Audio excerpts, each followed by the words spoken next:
Salut les filles, et tant pis si je me trompe. Aujourd'hui, je ne vais pas vous parler. Je ne vais pas vous parler du problème des urgences. Je ne vais pas déblatérer sur les brancardiers ou sur les secrétaires. Je ne vais pas vitupérer contre le règlement intérieur, encore moins à propos de la politique de titularisation de l'hôpital du Havre. Je ne vais pas m'échauffer en évoquant la déliquescence du service public hospitalier et de la fonction publique en général. Je ne vais pas m'indigner face au manque de lits d'hospitalisation, à la pénurie médicale. Je ne vais pas vous rebattre les oreilles en exposant l'inacceptable de nos conditions de travail. Je ne vais pas exprimer ma révolte face à notre impuissance à faire correctement notre métier. Non. Aujourd'hui, je ne vais pas vous parler de tout ça. Certains esprits chagrins pourraient m'objecter que c'est exactement ce que je suis en train de faire. À cela, je ne répondrai qu'une seule chose, je fais ce que je veux et tant pis si ça ne vous plaît pas. Ceci étant dit, si je suis en face de vous, c'est que j'ai quelque chose à transmettre et que vous avez quelque chose à entendre. Ce quelque chose, le plus important qui soit. Je vous le répète quasiment tous les mois depuis à peu près 2 ans. L'oignon fait la force pour éviter de l'avoir dedans. Ouais. L'oignon, l'union, si vous préférez, fait la force. Pierre Dac, dans ses pensées, a écrit « Celui qui, parti de zéro, n'arrive nulle part, n'a de dire de merci à personne. » Vertigineux, n'est-ce pas? Là, on a affaire à du lourd. Pour ma part, je voudrais avoir à dire merci à plein de gens.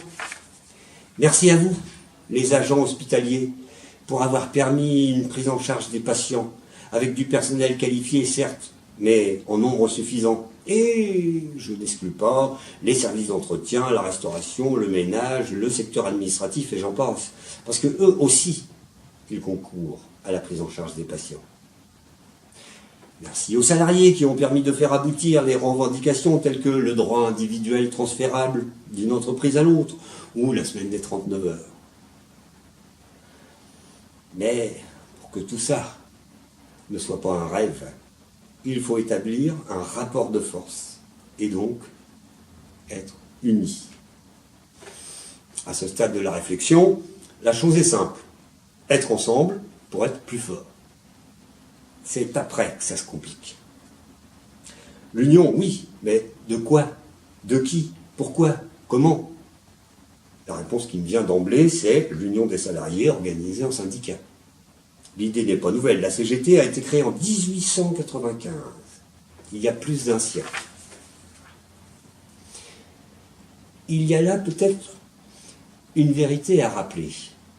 La CGT existe par et pour les salariés, sans les syndiqués. Et sans les salariés, elle n'est rien. C'est sa force et sa faiblesse. Il est évident que ce n'est pas une poignée de révoltés, d'utopistes, de ringards, oui, de ringards, j'ai entendu ce qualificatif à notre endroit, d'excités, d'indignés, à vous de choisir, qui pourraient se battre pour faire respecter la loi, la santé au travail, la protection sociale, les salaires, l'argent ne fait pas le bonheur, mais il y contribue vachement, hein. L'égalité homme-femme, la retraite, etc., etc., etc. Si se battre, c'est prendre le risque de perdre. Faut-il attendre de n'avoir plus rien à perdre pour se réveiller? Une question que je soumets à votre intelligence.